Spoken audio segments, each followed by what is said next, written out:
আসসালামু আলাইকুম। সবাই কেমন আছেন? এই যে আজকে শুরু হয়ে গেল বৃষ্টি মেলা। অসাধারণ ঝড় হচ্ছে এখানে। যে উল্টা পাল্টা বাতাস হচ্ছে।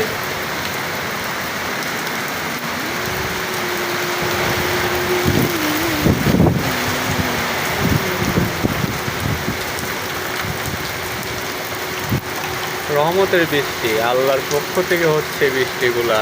অসাধারণ, অনেক ঠান্ডা লাগছে। ভালো লাগলো বৃষ্টি হয়ে।